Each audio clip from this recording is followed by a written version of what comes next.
Hello friends, welcome to study with crazy Guru. Friends, आज हम DRDO September 10 ए exam की तरफ से job notification stenographer, clerk, driver और फायरमैन पे निकला है।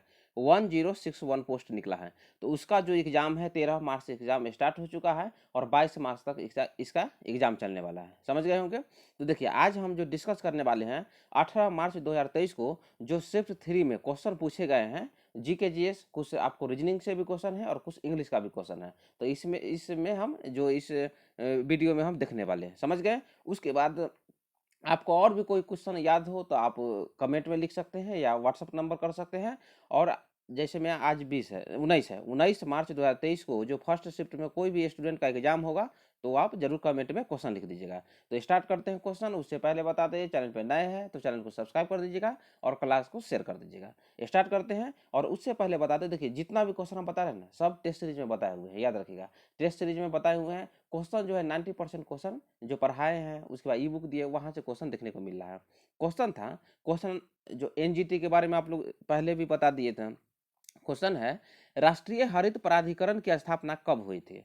तो राष्ट्रीय हरित अधिकरण या न्याधिकरण बोलिए, उसका जो इंग्लिश मीनिंग होता है नेशनल ग्रीन ट्रिब्यूनल होता है, मतलब एनजीटी बोलते हैं। उसका जो स्थापना किया गया था 1800 मतलब 2010 में किया गया था, मतलब 18 अक्टूबर 2010 को एनजीटी की स्थापना की गई थी। समझ गए होंगे। उसके बाद बोलिए सर, एनजीटी का स्थापना क्यों किया गया, इसका उद्देश्य क्यों है? ऐसे तो किसी का स्थापना नहीं किया जाता है। तो देखिए इसमें क्या है, एनजीटी की स्थापना का मुख्य जो उद्देश्य था, पर्यावरण संबंधी मुद्दों का तेजी से निपटारा करना था, जिससे देश की अदालतों में लगे मुकदमों के बोझ को कम किया जा सके। इसीलिए क्या किया गया, एनजीटी का स्थापना किया गया था कि जितना भी पर्यावरण संबंधी मुद्दा रहेगा उसको क्या करना है, उसको खत्म करना है। किसके माध्यम से? एनजीटी के माध्यम से खत्म करना है। इसीलिए इसका क्या किया गया था, स्थापना किया गया था। तो ये याद रखिएगा, क्वेश्चन भी आई था। नेक्स्ट क्वेश्चन पे आते हैं। नेक्स्ट क्वेश्चन था, राष्ट्रपति पर महाभियोग किस आर्टिकल के तहत लगता है? तो देखिए फिर ए क्लास नोट से है, जब हम मैराथन करवाए थे आपको पॉलिटी का और मतलब इकोनॉमिक्स और पॉलिटी का, तो उसमें हम प्रेसिडेंट के बारे में बताए थे, गवर्नर के बारे में बताए थे, लोकसभा, राज्यसभा, पंचायती राज व्यवस्था बोले थे ना, इस सब से टॉपिक आएगा और क्वेश्चन आया भी। देखिए राष्ट्रपति पर जो महाभियोग है किस आर्टिकल के तहत लगता है? तो आर्टिकल 61 याद रखिए। कितना? आर्टिकल 61। राष्ट्रपति के द्वारा संविधान का अतिक्रमण किए जाने पर उनके विरोध महाभियोग चलाया जा सकता है। राष्ट्रपति पर महाभियोग चलाने का जो विवरण दिया गया है आर्टिकल 61 में किया गया है, ये याद रखिएगा। नेक्स्ट क्वेश्चन है, रिकेट्स बीमारी किस विटामिन की कमी के कारण होता है? लेकिन उससे पहले बता दें, देखिए राष्ट्रपति महाभियोग बताए ना, आप लोग कमेंट में लिखिए राष्ट्रपति को जो अध्यादेश जारी करता है, कौन सा आर्टिकल के तहत राष्ट्रपति अध्यादेश जारी कर सकते हैं, और क्षमा दान की जो उनका शक्ति है कौन सा आर्टिकल में है, ये कमेंट में लिखिए। नेक्स्ट के जो मतलब क्वेश्चन आने वाले हैं शिफ्ट है, उसमें आपसे पूछे जाएंगे।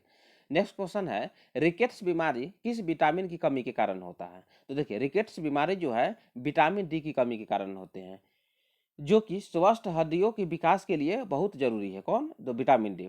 विटामिन डी के अलावा शरीर में कैल्शियम और फॉस्फेट की मतलब कमी के कारण भी इस जो मतलब जो रिकेट्स बीमारी है उसकी क्या मिलती है, उसकी क्या मतलब बढ़ावा मिलती है, ये याद रखिएगा। तो रिकेट्स बीमारी किस कमी के कारण होता है, किस विटामिन की कमी के कारण? तो विटामिन डी की कमी कारण। कितना बार क्वेश्चन पूछा है, इसलिए बोलते हैं जो छोटे बच्चे हैं उनको धूप मतलब सूर्य के प्रकाश में मतलब रखना चाहिए, सूर्य के प्रकाश जरूरी है उनके लिए, याद रखिएगा। नेक्स्ट क्वेश्चन आते हैं। नेक्स्ट क्वेश्चन था, बालपक्कम, क्या है बालपक्कम राष्ट्रीय उद्यान किस राज्य में स्थित है? तो किस राज्य में स्थित है? तो देखिए आपको बता दें मेघालय राज्य में स्थित है। कहाँ पे? लिख देखिए मेघालय में है, याद रखिएगा मेघालय में है। और आपको बता दें क्वेश्चन जो है ना, ये वीवीआई क्वेश्चन है। बोलिए सर वीवीआई क्वेश्चन क्यों? शुरू से ही हम आपको बोलते आ रहे हैं, जो आपका पूर्वोत्तर स्टेट है, नॉर्थ ईस्ट स्टेट है, क्वेश्चन वहां से देखने को आपको मिल जाएगा। वन्य जीव अभयारण्य हो, राष्ट्रीय मतलब नेशनल पार्क हो, वन्य जीव अभयारण्य हो, उसके बाद आपका गवर्नर हो उस स्टेट का, या आपका सीएम हो, समझ गए ना, तो क्वेश्चन वहां से देखने को मिलता है। तो आप लोग नहीं देखे हैं तो जरूर वो सब जो चैप्टर है वो देख के जाइएगा। तो मेघालय में स्थित है, याद रखिएगा। इसका जो स्थापना किया गया था 1987 में किया गया था। और जो ये मतलब सीमा साझा करता है बांग्लादेश के साथ, सीमा साझा करता है। और इसमें कौन कौन सा जानवर पाया जाता है? देखिए क्या है, भौंकने वाला हिरन पाया जाता है, एशियाई सुनहरी बिल्ली पाया जाता है, बंगाल टाइगर पाया जाता है, और मार्बल वाली बिल्ली, और बहुत सारे जो जंतु हैं बालपक्रम राष्ट्रीय उद्यान जो मेघालय में है वहाँ पे पाया जाता है, ये याद रखिएगा। नेक्स्ट क्वेश्चन पे आते हैं।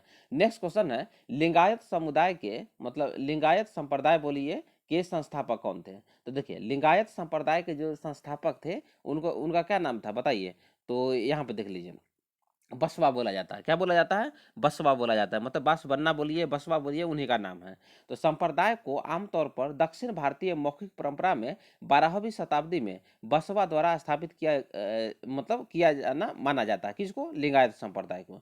लेकिन कुछ विद्वानों का मानना है कि उन्होंने पहले से मौजूद इस पंथ को आगे बढ़ाया है। मतलब कि देखिए हिस्ट्री है, हिस्ट्री में क्या होता है कि सभी जितना भी इतिहासकार है ना सबका जो मत होता है अलग अलग होता है। तो ऑप्शन में क्या रहा होगा? ऑप्शन में बस बनना रहा होगा या बसवा रहा होगा, वही क्या किए हम? स्थापना किए हैं। तो ये आपको याद रखना है। नेक्स्ट क्वेश्चन पे आते हैं। नेक्स्ट क्वेश्चन है, देखिए पहले के शिफ्ट में भी क्वेश्चन पूछा गया था, इसलिए बोलते हैं एनालिसिस देख के जाइए। जो मैं एनालिसिस करवा रहा हूँ ना आप देख लीजिएगा। एनालिसिस जो मैं करवा रहा हूँ बहुत अच्छे बेहतरीन तरीका से करवा रहा हूँ। किस तरह क्वेश्चन पूछे जाता है और किस तरह आगे पूछे जाएंगे सब बताते हैं। क्वेश्चन पहले भी के शिफ्ट में पूछा गया था, कल्पना चावला का दुर्घटना मतलब किस वर्ष हुआ था? दुर्घटना में जो मृत्यु हुआ था किस वर्ष हुआ था? तो देखिए 1 फरवरी 2023 को। अंतरिक्ष में 16 दिन बिताने के बाद कल्पना चावला जी जो थे अपने 6 अन्य साथियों के साथ पृथ्वी पर लौट रहे थे। तो उनके यान जो है क्षतिग्रस्त हो गई और इस दुर्घटना में 1 फरवरी 2003 को कल्पना चावला जी की मृत्यु हो गई। तो ये याद रखिएगा। क्वेश्चन जो है ना सभी शिफ्ट में कल्पना चावला जी का क्वेश्चन पूछा जाता है और हर एक एग्जाम में स्टेट लेवल एग्जाम हो या सेंट्रल लेवल एग्जाम हो। नेक्स्ट क्वेश्चन देखिए। नेक्स्ट क्वेश्चन पहले भी क्वेश्चन पूछ चुका है। ध्वनि का एसआई मात्रक क्या है? तो ध्वनि का एसआई मात्रक क्या है? डेसिबल, जिसे मतलब जो इंडिकेट किया जाता है डीबी से इंडिकेट किया जाता है, मतलब डेसिबल से मतलब इंडिकेट किया जाता है। ये याद रखिएगा। ध्वनि का एसआई मात्रक क्या है? डेसिबल। नेक्स्ट क्वेश्चन पे आते हैं। नेक्स्ट क्वेश्चन पहले भी क्वेश्चन चुका है पहले के शिफ्ट में, आज भी पूछ दिया क्वेश्चन। बीएसई की स्थापना कब हुई थी बताइए? बीएसई मतलब बॉम्बे स्टॉक एक्सचेंज भारत और एशिया का सबसे पुराना स्टॉक एक्सचेंज है जो जिसका जो हेड क्वार्टर है मुंबई महाराष्ट्र में है। ऐसा भी क्वेश्चन पूछे गए हैं और आपसे भी पूछा जाएगा। और इसका स्थापना जो हुआ था 1875 में हुआ था, याद रखिएगा। तो बीएससी का स्थापना कब हुआ था? 1875। और इसका जो हेड क्वार्टर है मुंबई महाराष्ट्र में है, ये याद रखिएगा। और महाराष्ट्र के नए गवर्नर कौन बने हैं? तो रमेश बैस बने हैं। और किन के जगह पे बने हैं? भगत सिंह कोश्यारी के जगह पे बने हैं। और रमेश बैस जो थे इससे पूर्व मतलब जो राज्यपाल थे झारखंड के थे, याद रखिएगा। तो दोनों स्टेट में चेंज हो गए हैं। झारखंड से भी आपसे क्वेश्चन पूछा गया है, महाराष्ट्र से भी क्वेश्चन पूछा गया है गवर्नर के बारे में। तो आप लोग वीडियो नहीं देखे हैं तो प्ले लिस्ट बना हुआ है, वीडियो आप जो राज्य के मुख्यमंत्री है और गवर्नर है देख के ही जाइएगा। नेक्स्ट क्वेश्चन पे आते हैं। नेक्स्ट क्वेश्चन है कितने लोगों को पहली बार भारत रत्न से सम्मानित किया गया है? देखिए भारत जो सम्मान है, सम्मान में सबसे प्रथम स्थान मिलता है भारत रत्न होता है, आप याद रखिएगा। उसके बाद पद्म विभूषण होता है, पद्म भूषण होता है, उसके बाद पद्मश्री होता है। तो क्वेश्चन यहाँ से बनते हैं। तो भारत रत्न पूछा था। भारत रत्न जो है इसका शुरुआत 1954 में हुआ था। कब? 1954 में हुआ था। और उस समय जो प्रेसिडेंट थे कौन थे? राष्ट्रपति कौन थे? राजेंद्र प्रसाद जी थे। उसके बाद क्वेश्चन जो पूछा था भारत रत्न कितने व्यक्तियों को दिया गया था पहली बार? तो 3 व्यक्ति को दिया गया था। कितना? 3 व्यक्ति को दिया गया था। नाम क्या क्या है देखिए?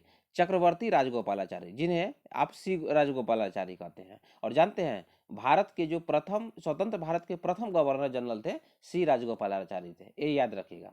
वीवीआई था। उसके बाद सर्वपल्ली राधाकृष्णन जी को दिया गया था। और एक वैज्ञानिक थे, उनका नाम क्या था? चंद्रशेखर वेंकट रमन जी को भारत रत्न दिया गया था, ये याद रखिएगा। तो क्या क्या नाम है? सी राजगोपालाचारी, सर्वपल्ली राधाकृष्णन, आप तो उनका नाम जानते होंगे, समझ गए। और उसके बाद जो वैज्ञानिक थे चंद्रशेखर वेंकट रमन जी को भारत रत्न 1954 में दिया गया था पहली बार। नेक्स्ट क्वेश्चन पे आते हैं। नेक्स्ट क्वेश्चन है फादर ऑफ इंडियन स्पेस किसे कहा जाता है? तो डॉक्टर विक्रम साराभाई को क्या कहा जाता है? मतलब फादर ऑफ इंडियन स्पेस कहा जाता है, ये याद रखिएगा। उसके बाद क्या है? डॉक्टर विक्रम साराभाई जो है अम्बाला लाल साराभाई ने अंतरिक्ष अनुसंधान शुरू किया था। मतलब विक्रम साराभाई का पूरा नाम क्या है? डॉक्टर विक्रम अम्बालाल साराभाई अंतरिक्ष अनुसंधान शुरू किया था, ये याद रखिएगा। क्वेश्चन भी आई था। नेक्स्ट क्वेश्चन आया था, विद्युत की चालन निम्नलिखित में से किस में आसानी से नहीं होती है? तो स्टूडेंट बोले थे सर ऑप्शन में एल्युमिनियम था। यस, एल्युमिनियम भी होगा, उस पर रबर है, प्लास्टिक है, कांच है, ये सब में विद्युत का चालन आसानी से नहीं होता है। उसके बाद देखिए अचालक पदार्थ, बोलिए सर अचालक पदार्थ क्या है?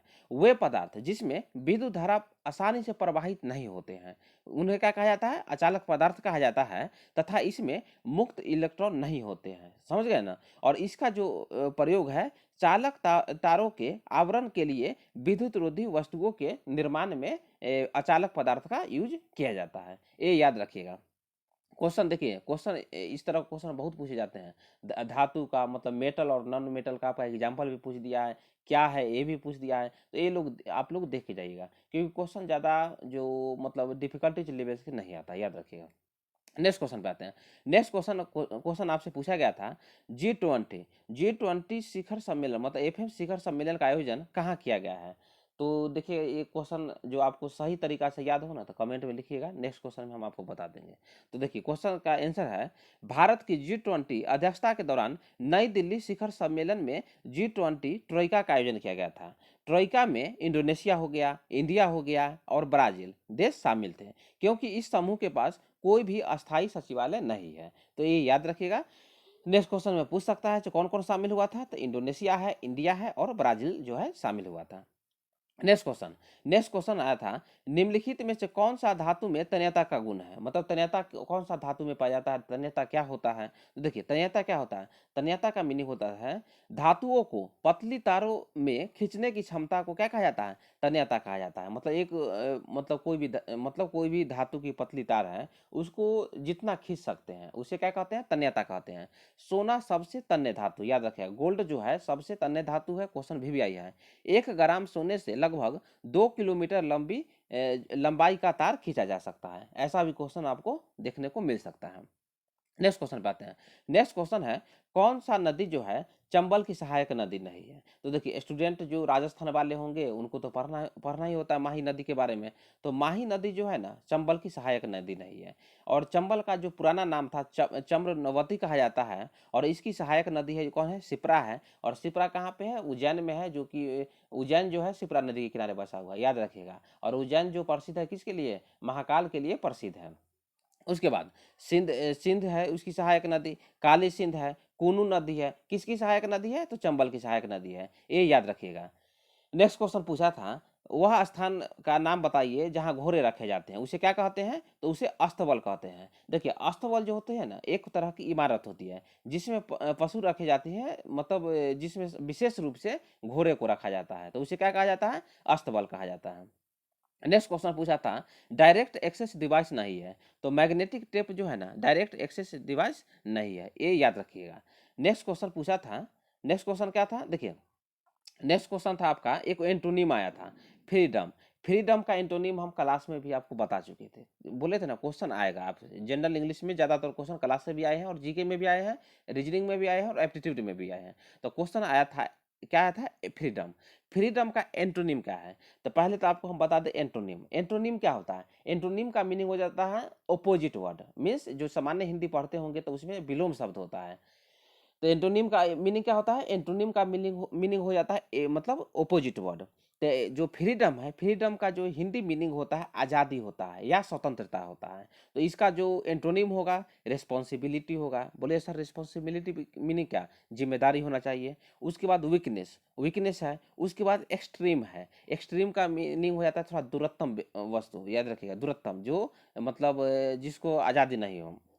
उसके बाद रिस्ट्रेन, रिस्ट्रेन का मीनिंग क्या होता है? सख्ती या संयम होता है। तो इसलिए इसका आंसर जो है ना जो ऑप्शन में आपका रहा होगा, यही में से रिस्पॉन्सिबिलिटी रहा होगा या रिस्ट्रेन रहा होगा या एक्सट्रीम रहा होगा। किसका? फ्रीडम का एंटोनिम। तो ये याद रखिएगा। आज का क्वेश्चन यहीं तक था। और एक क्वेश्चन हुआ था, क्वेश्चन पूछा गया था, इनर्जी कंजर्वेशन जो अमेंडमेंट हुआ था बिल जो है कब पास हुआ था, मतलब कब पारित हुआ था? तो 2022 में, 2022 में जो इनर्जी कंजर्वेशन अमेंडमेंट हुआ था वो लागू हुआ था, मतलब पास हुआ था। तो ये याद रखिएगा। मिलते हैं नेक्स्ट वीडियो में, आपसे चैनल पे नए हैं आप लोग तो चैनल को सब्सक्राइब कर दीजिएगा और क्लास को शेयर कर दीजिएगा। और आगे की शिफ्ट में आपका जो भी एग्जाम हो, आप शिफ्ट और क्वेश्चन लिख के और डेट लिख के आप लोग कमेंट या व्हाट्सअप के माध्यम से देखिए, इस नंबर पे, ये नंबर नोट कर लीजिए 7564864459, इस नंबर पे आप सेंड भी कर सकते हैं। Thank you.